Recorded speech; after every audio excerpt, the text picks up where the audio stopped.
what I am my own. I should honestly just be sponsored by Pepsi Max Cherry at this point. Special creation. How else does it go? It's my life. Well, that was quite good, wasn't that? Life's not worth a damn till you can say I am what I am. I don't know why it gets so hot in this house. And it's freezing during winter, so which one is it? I don't know who actually sings that song. I know it's from La Cage aux Folles. Hello everybody, it is me, Dominoe. Today we're going to get straight into it. I am really hot, so if these brows start to lift and stuff, then just keep your opinions to yourself, please, because even my upper lip's sweating, which is not unusual, as Tom Jones once said. It's not a great do-over here. I mean, I've not even got any trousers on at the minute, to tell you the truth, because I'm trying to keep as cool as possible, but it's not working for me. Is the radiator on, actually? Yeah, the radiator's fucking on, that's why. Ed's trying to cook me, I think. I said we were going to get straight into it, didn't I? And then I proceeded to just moan. So before we get started today, as always, please like, subscribe, comment, share this video with your friends. That would mean the world to me. And it is kind of important to me, especially for this one, that it sort of like gets around and people watch it. Because today we're covering somebody who is very important to me and also to a lot of other British drag queens, I feel, and to other kind of people in the British public just in general, because they were such a household name. So today we're covering Lily Savage / Paul O'Grady, who really kind of changed the face of drag in the UK and, you know, kind of pioneered that art form in the early 90s, and then kind of continued on his career as Paul O'Grady in the later 2000s as well. This mirror seems real high today, doesn't it? Do I need to move this up? Paul O'Grady was born on the 14th of June 1955. He was the third child to a working class Irish family, and his father was called Patrick Grady. He worked in the Royal Air Force, and there was like a paperwork mix-up / error, and they put O'Grady on his forms, and then he just sort of stuck with that name, so that's where O'Grady comes from. His mother was called Mary Savage, but she took the name Molly, so she was kind of mostly known as Molly. Paul was born in Tranmere, which was in Cheshire. So Paul said, "When I look back on my childhood, I have no bad memories. Our family was loving and full of affection. I never knew what divorce was until I moved to London. I was an indulged child and completely protected from anything bad." So that's just a really nice thing to kind of know. I mean, I don't know kind of how sort of like flamboyantly homosexual he was as a child, but I mean, I think for a lot of queer children, it is kind of hard to hide that part of yourself, so it's nice to know that he wasn't ever kind of, I don't know, like, he didn't suffer in the way that like so many people in the community do. He was very good at pretty much all of his school subjects except for maths. So his family, as I said, they were a working class family, but they budgeted for him to go to a private school for the first sort of part of his education. But when he went to the private school, his grades sort of deteriorated. I guess maybe just, I mean, it's hard in it to move a kid out of their sort of friendship circle and like the friendship group, so maybe that had a part in it, I don't know. But yeah, his grades sort of dropped, so he was, I think, what were it called? It's basically like the SATs that you take now. He was taking those exams when he was in year 6, which I think you're about 11 in year 6. And yeah, so he didn't do very well in those, so he didn't get to go to a grammar school.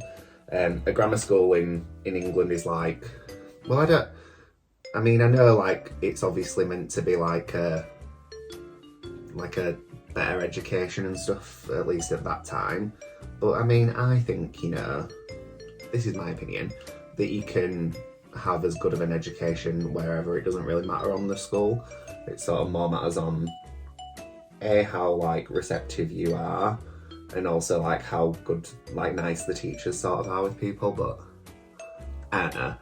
But yeah, anyway, so he didn't get into to that school, so he ended up going to a regular school. But whilst he was at that public school, he had his first gay romance, but he did say that he didn't think that the guy that he had the romance with was gay. He thought that, like, he was still straight. He was part of a lot of sort of after school activities, so he was part of the Cub Scouts, which he left quite quickly because he just sort of didn't enjoy it. And he was also an altar boy at a church, which I think is like part of the choir in a church.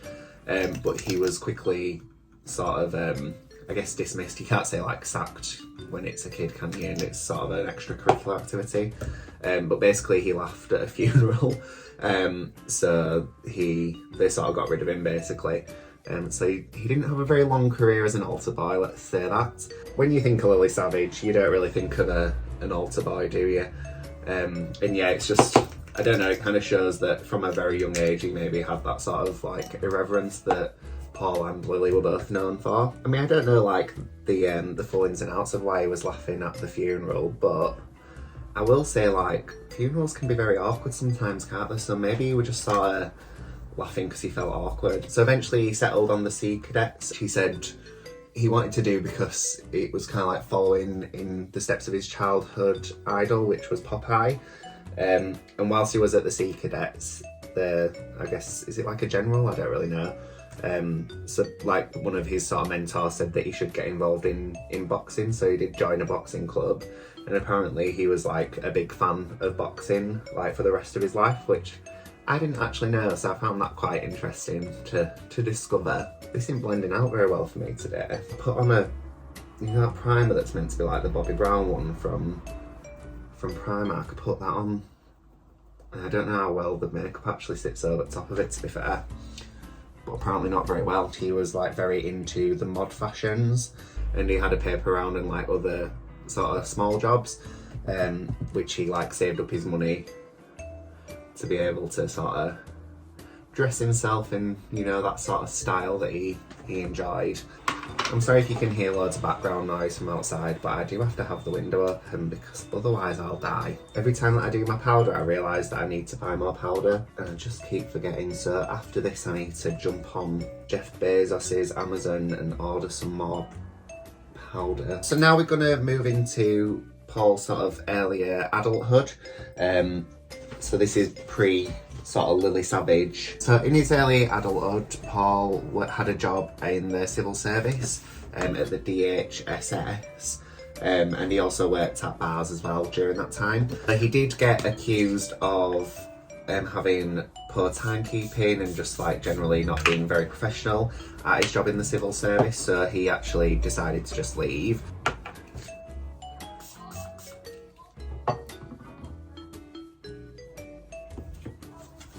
Who's shouting outside and why? So after that he worked at a hotel in Surrey, which he left after being accused of stealing, and then he returned back home. He worked in the gay scene, and during that time he was still having casual sex with a female friend. He was called Diane Jensen, and she did end up falling pregnant, so Paul O'Grady then had a daughter. He refused to marry Jensen because he knew that he was gay, but he still contributed to the maintenance of his daughter and things, so he wasn't like what's the word? Why is this eyebrow so much higher than that one? This is what you get for chatting while you do your eyebrows, isn't it? Look very surprised. He then decided to move down to London when he sort of realised that his wages that he was making in Liverpool weren't sufficient to take care of both himself and his daughter. But he did struggle to also make enough money in London, so he ended up moving back to Liverpool, where he worked at like a children's home. So this was a place where children who kind of had major disabilities or who had come from homes where they were sort of suffering from abuse would go. Eventually he then moved back to London, and whilst he was there he became a physiotherapist assistant, but he was eventually laid off just because of kind of cuts in the NHS. He then started working in bars where he met a Portuguese lady who was a lesbian. She was called Teresa Fernandez, and he ended up actually marrying her because she was being threatened with deportation. And they actually stayed married, I think, until 2005. So they sort of lost contact, and then in 2005 he sort of decided to go ahead with the divorce, I guess. I'm trying my best to do like a very sort of Lily Savage look today. I think she had quite a lot of like white around the eyes. It was very like smoky eye with a very white sort of brow bone area. Following that sort of being laid off, he then started working as a peripatetic care officer, I think it's called. So with that, he would live in with kind of older people who weren't as able to look after themselves anymore, and he'd also live in kind of the homes of families who were kind of under the care of social services, basically. But O'Grady did start developing his drag persona of Lily Savage in 1978. He said that the characters were based on sort of female family members. So, I mean, I can definitely see that in some of my sort of female family members. You know, they kind of really did sort of make ends meet sort of thing, and they, you know, they were very sort of stoic in that way that Lily Savage sort of is. So it's nice to kind of see that represented eventually sort of in British mainstream culture. He did his debut performance at the Black Cap, which is in Camden. He was then part of a drag act which was named the Glamazons, and he did some sort of touring with them, and eventually he broke away from them with another member of the same drag act who was called Hush, and they created like a drag duo which they called the Playgirls, and Lily sort of very quickly diversified her acts, and she learnt to breathe fire, which is absolutely terrifying to me, and she used to do a striptease, which this doesn't age particularly well now, but she used to wear a fat suit for the striptease, and I don't know if the character was called Biddy or if it was the fat suit, but it said that she called it Biddy. She had quite a lot of success with the Playgirls, and they toured. They actually went to Copenhagen, I think, on their tour. So they weren't just sort of touring in the UK. Even they were kind of, you know, jet setting, which is cool. But then eventually, as with all good things, they do come to an end. The other half of the duo, Hush, moved back to London, and Lily then sort of experienced some financial difficulty, and she went back home and lived with her mum. So while she was at home, she resurrected the Playgirls, and she actually resurrected it with a lady named Vera. And if you are aware of Lily Savage, you will probably know that part of her act is that she's got a sister named Vera, and she always sort of like takes mick out of her. So I'm guessing that's kind of where that character came from, you know, the experiences that she'd had with this Vera, because it was always kind of like, it was always that very tongue-in-cheek, you know, like when you'd sort of take the piss out of your siblings kind of thing. And I think like that's probably where that, well, it's almost certainly where that name came from, isn't it? So that's nice to know that she sort of carried that forward with her. She didn't forget Vera. But after that, she then moved back to London, and she joined back up with Hush, and they carried on working as the Playgirls duo for a while. And she had a drag residency. So the residency was at the Elephant and Castle pub, which was in Vauxhall. I don't know if that's still there actually, but if it is, you know, support them. So she would do what was called Ladies' Night, which was basically like a sort of drag competition for newcomers, and you know, she gained notoriety around that area, just for like kind of how quick she was and how like sort of insulting she was to the crowd and also to the contestants. After gaining sort of the notoriety there, she then moved to the Royal Vauxhall Tavern, and whilst there she began a relationship with a manager of a sauna who was called Brendan Murphy, and Brendan eventually became her manager as well. She then started getting more and more sort of bookings down in London, and she started performing before kind of like quite big names on the circuit at that time, so people like Vic Reeves, and she then was able to leave her job with the council working in the social services, and she started focusing all on her sort of drag and comedy career. Lily also befriended Divine, which kind of, I feel like if you're watching a drag channel, you probably know who Divine is, but she was a very prolific American drag queen, and she got a booking in Fort Lauderdale over in America, in Florida. She also recorded kind of like a dance track very similar to the type of music that Divine was making. I just forget what that song was called. 2 ticks and I'll find it out for you. If I can get this to go down. Right, there we go. I'm like 85 all of a sudden. I don't know why I can't do things. There's the fucking cars going past again. So the song was called Tough at the Top. So if you do get a chance to listen to that, give it a little listen. Lily Savage also performed as Madame in The Scythe of Reason in Glasgow, and there he met Ian McKellen, and they became kind of lifelong friends as well. So I mean, it's very clear when you do watch sort of chat shows and things with Paul O'Grady and Lily Savage, that she was very, very likeable to the select. I mean, she obviously absolutely roasted them to bits, but she was clearly very likeable to the sort of celebrity guests and things and the people that she works with. O'Grady also used his act to speak out on issues that were particularly rife with the queer community during the 80s and the early 90s. So he spoke out about the HIV and AIDS crisis.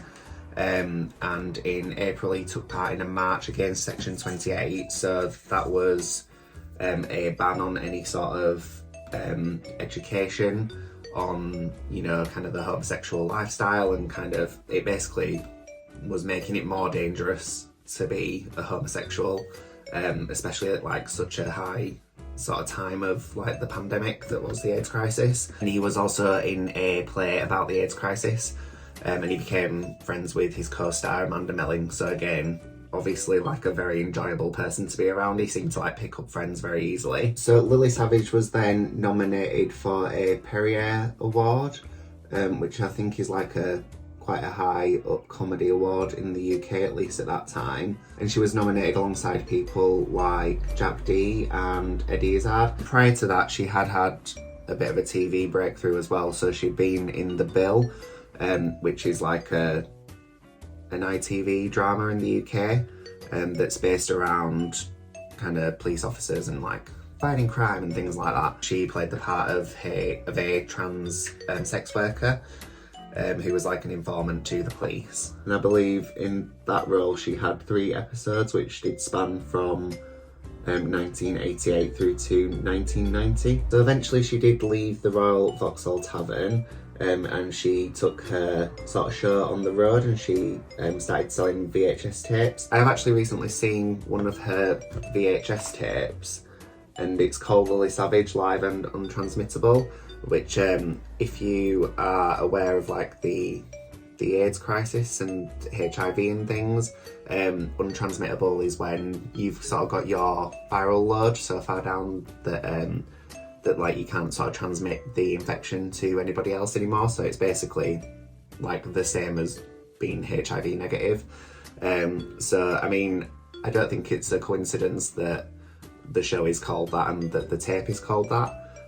So I mean, again, I guess maybe, I don't know, it's quite interesting because I feel like with a lot of people in this time, they were very much sort of towing the line of being activists, but like sort of doing it slyly, and I imagine a lot of people wouldn't have realised that like that was what that was a nod to. Lily Savage also took part in a lot of television during that time, and she hosted Top of the Pops, and she was also in a children's show where she played a female pirate. The TV show was rather imaginatively called Pirates.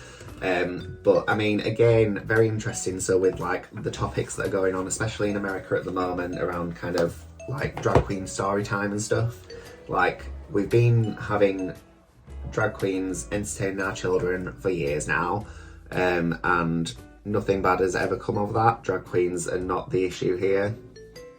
It's probably all the guns. So Lily was then given her own television show, which was called Live from the Lilydrome, and it was filmed in a working men's club in Blackpool. Lily did do a lot of work in Blackpool as well, so she did a season there. I don't know how many shows it was. I think it was like 60 shows, and they all sold out. And she kind of did quite a few sort of residencies there. She was also nominated for the Top Live Stand-Up Comedian and Top Television Newcomer. And some in the queer community did kind of feel that, you know, she was sort of starting to sell out. If you do gain some sort of notoriety in the public eye, there is always the danger of that, isn't there? That like people start to feel that way. To me, it doesn't really seem like she was necessarily selling out, because she was still doing things like being a headliner for Stonewall's Equality show, which was at the Royal Albert Hall. So she was kind of using her platform really to kind of still work in a charitable sense for the queer community. She also worked on The Big Breakfast as Lily Savage again, and she had a segment where she like was laid in a bed and like a celebrity guest would come on, and she would often like ask them more personal questions than like their team had agreed to. She'd sort of like just go off script. But this was like really successful for her, and they did kind of keep offering her more contracts, but eventually the early mornings and things became too much for her. I mean, if we had the choice, I don't think any of us would really be working that early, would we? She was also really well known for taking her dog with her everywhere that she went. So she had a dog called Buster. I think he was a Bichon Frise. But you know, truly a woman after my own heart, a big lover of dogs. And she said like that he loved sort of touring and like being at theatres with her, and you know, kind of being fussed over by like the theatre staff and stuff. Like he was obviously a big flirt of a dog. Unfortunately, the British tabloids did try to exploit the fact that Lily Savage had a daughter. So obviously, like Paul O'Grady being quite outspoken, they basically said, so there's Dame Edna Everage. I don't know if, I feel like a lot of people have also heard of her. She was a heterosexual man who also did drag, and Paul O'Grady felt that because he was an openly gay man, he was kind of being vilified more so. And you know, at the end of the day, he saw being Lily Savage as a job that he did. So he didn't really understand why like the British tabloids were having such a field day with a drag queen also being a father. And obviously like it's difficult in it for your children, kind of especially at that time during like Section 28, they were probably like getting a lot of flack for their dad being Lily Savage. With her earnings from her various television appearances and her tours and like commercials and things, Lily was eventually able to move out of her council flat, and she bought a house in South London, and she also bought a flat in Saltaire. So this is a bit of a like personal thing for me. So Lily Savage had obviously a lot of different shows that they were in on the TV, and one of my favourites was Blankety Blank, which is so the Snatch game on Drag Race. It's based on the Match game in America, and our version of that in the UK is Blankety Blank. So she presented that in the UK, and you know, she became like a fixture on I think it was a Saturday night that she was on, and like I remember watching that with my nana and like with my mum and stuff and my dad when I was younger, and you know, just obviously like I wasn't aware of what drag was at the time. I am desperately trying to find my highlighting brush here and I don't know where I've put it. Just get out a new one. But yeah, I obviously wasn't aware of what was going on at the time really. I just saw like, I mean, I think I was aware of the fact that like it was a man dressed as a lady on television, but like to me they were just like a really glamorous lady with like blonde hair and like massive eye makeup and stuff, really high brows, loved all that. He really kind of was just in sort of like the British entertainment like atmosphere, zeitgeist, I don't know. She was just like a household name, so like I remember watching her on that. I also remember watching a performance that she did on Royal Variety, which was, I think it's from the musical Gypsy, and it's called You've Got to Have a Gimmick, and she was playing the part of like a sex worker who was basically saying like you've got to have a gimmick in order to like get the men in, and hers was like she was like a trumpet, like a horn player, and then Barbara Windsor was on it as well, and hers was like she was like a beautiful butterfly, and Cilla Black had like these light up tits and like on her lady area that lit up, and it was just so funny. And I remember watching that when I was little and being like, I want to do that, I want to like be on the stage, and now here I am just being a tit on stage. And eventually Lily Savage kind of hung up her wig, I guess, and carried on working as Paul O'Grady. They then had the Paul O'Grady show, which I think was on ITV. and also Paul O'Grady Live, and they did a lot of animal programmes as well. One that stands out for me the most is For the Love of Dogs, which was at Battersea Dogs Home in London. And on that, Paul O'Grady actually ended up adopting a dog, which I think was like a mix of a Jack Russell and a Chihuahua maybe. Whilst presenting that, he also made very good friends with Tom Hardy, the actor. And, you know, again, it just sort of like harkens back to that thing of like, he was clearly like a joy to be around. Good on you, Paul, for making mates with Tom Hardy, because I mean, he's not bad to look at, is he? So Paul O'Grady then continued kind of doing more and more charity work, because I say he was very prolific in like the AIDS pandemic, and he, you know, he did a lot of like lobbying during that. He also worked with Battersea Dogs Home, RSPCA, Save the Children. He did some work for like a dementia charity as well. So, you know, just all in all, a very, very good person, it seems to me at least, and yeah, I think everybody else as well. I did often wonder, so obviously we have Drag Race now in the UK, and I often used to wonder like, why is Paul O'Grady never at least a guest judge on this? Apparently, so this is a quote that I found. So apparently O'Grady said it's all about shading and contouring your face now and being like a supermodel. This new brigade who just parade around going sachet chanté, that's not drag to me. So, I mean, I feel that like drag is for everyone and it can be anything that you want it to be. But I think like maybe Paul O'Grady / Lily Savage was a bit of a like, so, you know, like that real, as said, that bastard drag that like we have in the UK, that was like what they felt drag sort of was all about, and maybe they felt that like that was maybe becoming a little bit diluted, which I think sometimes it does have to be for, especially like prime time television, it does have to be, because, you know, there's certain things you can't say on television at that time of day, and certain jokes that can't be made, but you know, there are obviously people that have come out of Drag Race, such as like Bianca Del Rio, who are very much that sort of Lily Savage style of drag, like very sort of like offensive, like comedy. O'Grady also married their long-term partner in 2017. Their name is Andre Portesio, and as we all know, recently Paul did pass away. Portesio said that he had died unexpectedly but peacefully, and that was on March 28th this year, so 2023.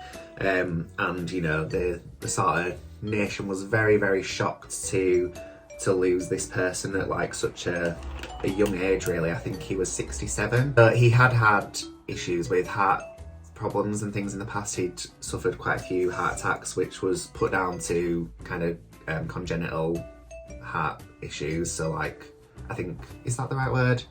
So, you know, like heart issues where it's like passed down from your family and things. His parents both suffered with heart problems, and I know his dad definitely did have a heart attack, which was fatal, unfortunately.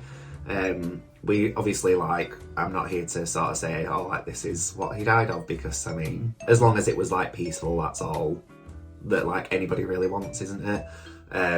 Very deep here. But yeah, so he had those issues in the past, and it was put down to that, and also, like, caffeine and smoking a lot and things, so I think he did sort of follow a healthier lifestyle. But yeah, it was very, very early to sort of lose him. He still is a national treasure, really, in Britain, and to the queer community and stuff in Britain. You know, as I said, like, I've been exposed to him from a very young age, and I think most people kind of who grew up in the 90s / early 90s were very sort of aware of Paul O'Grady and Lily Savage. It's very interesting, really, because I never actually considered doing Lily Savage as one of these queer history people, because you don't think of people as being a part of history when they're still here, do you? And like, it's not until they're sort of gone that you realise how much of an icon they maybe were and things, and it's just kind of sad, really. I'm very, very happy to kind of do this and, you know, to discuss Paul O'Grady and Lily Savage, because you know, like, they were so sort of pivotal in queer culture in Britain. I'm going to quickly spray my face, actually.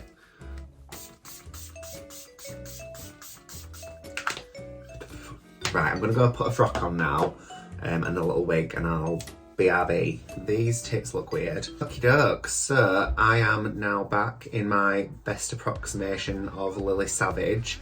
You know, just something a bit sparkly, a bit slushy, with some nice big blonde hair. I don't know whether or not to like make these roots dark, you know, just as a little tribute. I really hope that you enjoyed today's video. As I said, it's very kind of close to my heart is this subject, so like Lily Savage and this sort of time in drag in the UK. As always, if you did enjoy this video, please make sure to like, subscribe, comment, share it with your friends, all that good stuff. It would mean the world to me. My social media will be on at the very end. It's just Dominoe Official on everything, so please make sure to follow me on TikTok and Instagram. And until next week, I shall see you all very soon. Bye! My tits are about to fall out.